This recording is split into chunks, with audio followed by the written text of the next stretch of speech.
नमस्कार. आपले नातेवाईकच जर आपले विरोधक असतील तर त्यांची स्टेज ओळखायची पहिली.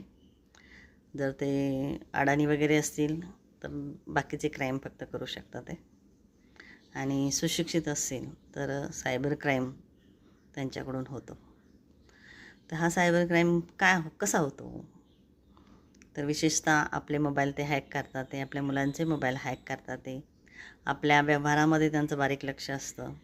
आपल्याकडे पैसे आले किती, गेले का ते, म्हणजे ह्या बँकिंग व्यवहारामध्ये सुद्धा त्यांचं बारीक लक्ष असतं. त्यामुळे ते फ्रॉड करण्यासाठी बरेचसे प्रयत्न करू शकतात बाहेरच्यांची मदत घेऊन. पण सायबर क्राईम लक्षात घ्या. आणि मुलांचे मोबाईल हॅक केले जातात आहे, आणि आपले लोकेशनही ट्रेस केले जातात आहे. त्यांच्या जर मुलं कमवती असतील तर त्यांच्या व्यवसायामध्ये अडथळे निर्माण केले जातात आहे. त्यांचे विरोधक तयार केले जातात आहे. जर ते हायस्कूलच्या लेवलचे असतील तर त्यांना अत्याचार त्यांच्यावर केले जातात, बाहेरच्यांकडून अत्याचार करवले जातात आहे. जर त्याहीपेक्षा छोटी छोटी असतील मुलं तर त्या मुलांना घरात जाऊन बलात्कार म्हणा किंवा इतर मारहाण वगैरे, की ज्या गोष्टी निदर्शनास येणार नाही अशा प्रकारची मारहाण वगैरे असे प्रकार केले जातात आहे. त्यामुळे सावध राहिलं पाहिजे आपणही, कारण की आपलं लोकेशन ट्रेस केलेलं असतं, पण घरात नाही असं समजूनच त्या मुलांना त्रास दिला जातो, हे लक्षात राहू द्या.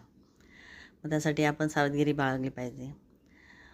हायस्कूलला किंवा कमवती वगैरे असतील तर आपण बिंदास मुलांना सहलीला वगैरे पाठवलं जातं.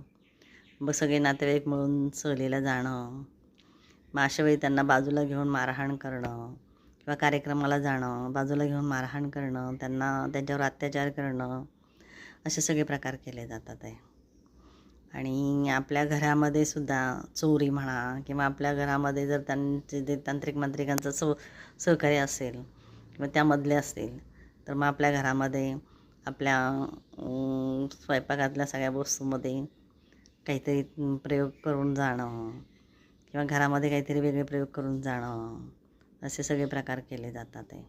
त्यामुळे तुम्ही सावध राहिलं पाहिजे. आपण त्या दृष्टिकोनातूनही आपली नजर तशी असली पाहिजे. आपल्या घरामध्ये आल्यानंतर आपण लक्ष ठेवलं पाहिजे.